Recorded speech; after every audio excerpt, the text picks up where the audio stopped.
नमस्ते, मेरा नाम शुभम है और आप मुझे ब्रेन ऑफ बिहार पे देख रहे हैं। पटना हाई कोर्ट से एक छोटा सा अपडेट है। आप लोग को याद होगा, गर्मी छुट्टी होने के पहले सुनवाई हुई थी और उसमें एसएसपी पटना को निर्देशित किया गया था कि आप जल्द से जल्द अपना काउंटर एफिडेविट फाइल करें कि आपने एक्शन क्या लिया जो एफआईआर हुआ है सहारा रिफंड के लिए। 15 दिन का टाइम दिया गया था और एफआईआर में क्या एक्शन लिया गया उनके तरफ से काउंटर फाइल भी 12 मई को फाइल किया जा चुका था।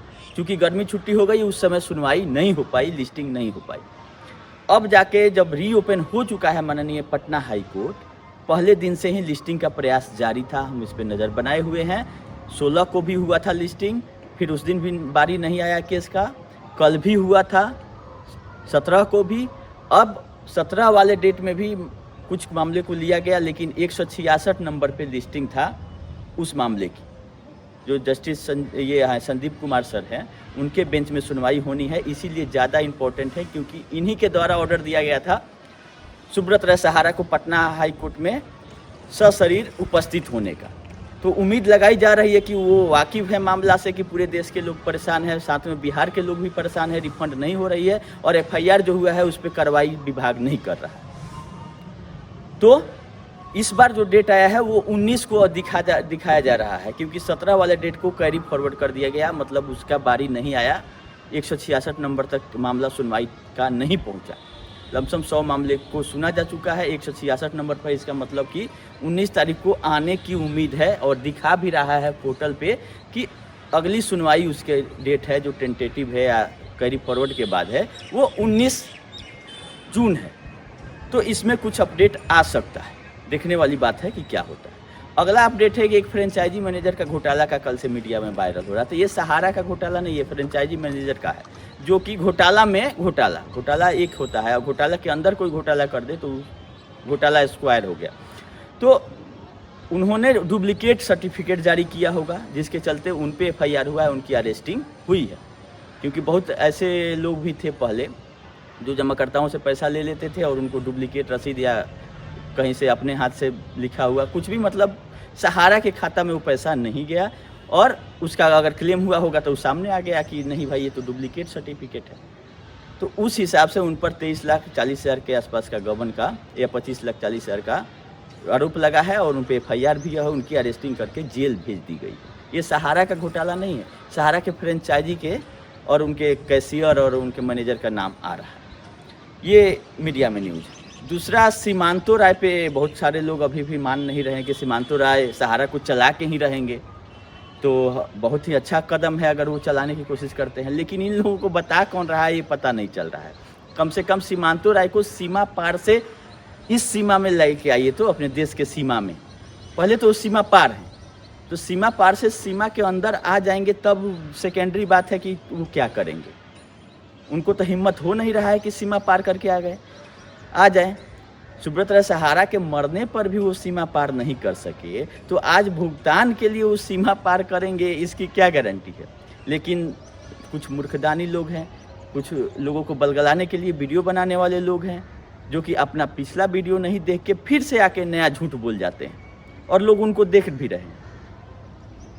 हमको नहीं लग रहा है कि उनको आखिर मिल क्या रहा है। 2 महीना, 4 महीना, 6 महीना, 1 साल मैक्सिमम इसमें सारा जांच एजेंसियों का रिपोर्ट आ जाएगा और इन पर कार्रवाइयाँ शुरू भी हैं। वो अपने हिसाब से काम होगा, अरेस्टिंग होगा, जो भी होना होगा। उसके बाद ये लोग क्या करेंगे। अभी तो झूठ बोल के आप वीडियो चला ले रहे हैं, चाहे लोगों को गुमराह कर रहे हैं, जो भी आपको बेनिफिट हो।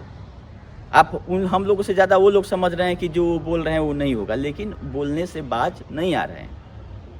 उन लोगों को सुधार की ज़रूरत है। बाद बाकी भुगतान का कहीं से कुछ अभी हो नहीं रहा है। पोर्टल पे वैसे ही धीमी गति के समाचार की तरह बंट रहा है और अगला डेट है पोर्टल का माननीय सुप्रीम कोर्ट में 11 अगस्त को। और सहारा सेबी वाला में कोई सुनवाई अभी नहीं हो रही है। क्यूसॉप का भी हम लोग केस लगाने वाले थे, लेकिन कोर्ट का रवैया देख के हम लोग अभी शांत पड़े हुए हैं कि कहीं भी पैसा खर्चा लोगों का करवा दे। अब भुगतान नहीं होगा तो लोग हम ही लोग को गाली देगा कि आप फिर ले जाके करवा दें, क्योंकि एनसीएलटी से लेकर सुप्रीम कोर्ट में सारे जगह का फैसला सहारा के पक्ष में आ गया। अब जिस प्रभाव से आया हो ये हम बोल नहीं सकते हैं, लेकिन अब उसमें हम लोग अगर 10-20 हज़ार 1 लाख रुपया खर्चा कर दें और उसके बाद भी भुगतान नहीं हो तो लोग कहेंगे कि यही मेरा पैसा डुबा दिए। इसीलिए अभी शांत हैं, आप अपने स्तर से एफआईआर करके जैसे पैसा निकालने का उपाय कर सकते हैं आप करिए। सुप्रीम कोर्ट में मेरे साथ जो 50-60 लोग जुड़े हुए थे उनके बिहाफ में हम आईए लगाएंगे। जैसे ही जुलाई में कोर्ट खुलेगा हम लोग उसमें आईए लगा देंगे। अभी इंतज़ार कर रहे थे कि सहारा सेवी में कुछ अपडेट आए कि सेटलमेंट से लेकर और पोर्टल तक कहीं कुछ सुनवाई हुआ नहीं पिछले 6 महीना में, तो क्या उसमें आदेश आ जाएगा। इसीलिए हम थोड़ा और इंतज़ार कर रहे हैं कि हो सकता है सेटलमेंट से रिलेटेड क्या आ जाए नहीं आ जाए, क्योंकि हमारा पहला प्रेयर है जो बचा हुआ पैसा है सहारा सेवी में वो दिया जाए और लिमिट जो 5 लाख का लगाया गया है ये हटाया जाए। मल्टीपल मेंबरशिप का ये हटा, तो उसमें कुछ अगर नया आदेश आ जाता है और पहले हमारा ये फाइल हो जाएगा तो गड़बड़ हो जाए। इसलिए हम इंतज़ार कर रहे थे कम से कम एक सुनवाई सहारा सेवी का हो जाए, तब जाके हम लोग अपना आईए लगाएं, ताकि प्रेयर में अगर कुछ मॉडिफिकेशन करना हो तो हो जाए। ड्राफ्ट करके रेडी है, नहीं कुछ होगा छुट्टी के बाद हम अपना फाइल करवा देंगे, जो कि 13 जुलाई के बाद माननीय सुप्रीम कोर्ट रीओपन होगा। अभी कुछ नहीं करना है, सीमांतु राय का इंतज़ार करना है कि सीमा पार वो कब कर रहे हैं और अपने ऑफिशियल लोगों से वो कब बुला रहे हैं। ऑफिशियल लोग तो कोई इंडिया से बाहर बता रहा है जब पूछताछ के लिए बुलाया जाए, कोई लखनऊ से बाहर बुलाया जा रहा है। इसी बीच में 19 तारीख को हमारे शुक्ला जी ने एक बहुत अच्छा निर्णय किया है कि सीआरसीएस के कार्यालय का घेराव वो ज़रूरी, क्योंकि ये लोग अपना जो सिस्टम बनाए हैं 1-1.5 साल से कि 5,000 करोड़ मिल गया इनको, अब उसी में दिसंबर तक का टाइम लिए हुए हैं। वो चाहेंगे तो 1 महीना में भी बांटा जा सकता है, लेकिन ये अपने हिसाब से उसको चला रहे हैं ताकि दिसंबर तक यही पैसा चले। कि अगला पैसा छूटेगा नहीं छूटेगा क्या होगा ये अलग बात है। तो लोगों के पीड़ा से इन लोगों को सोसाइटी वाले और जो कमेटी बना है नहीं मतलब, एक अपना सिस्टम सरकारी बना लिए हैं और उसमें लोगों को परेशान कर रहे हैं। चलिए हम ये कामना करते हैं कि 19 तारीख वाला जो घेराव होगा उससे सीआरसीएस पे प्रभाव पड़ेगा। सबका जड़ तो सीआरसीएस ही है। सीआरसीएस सही रहता तो लोगों का पैसा नहीं डूबता। सेबी सही थी तो कहाँ है सेबी से जो रेगुलेट होने वाली कंपनियां, नहीं रेगुलेट होने वाली कंपनी भी जो सुब्रत राय के हिसाब से रियल एस्टेट और हाउसिंग था उसका भी पैसा जब्त करके रखा हुआ है।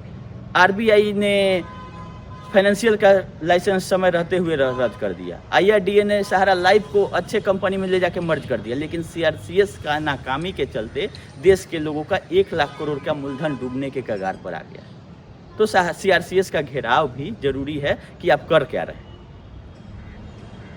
चलिए अभी के लिए इतना ही, धन्यवाद।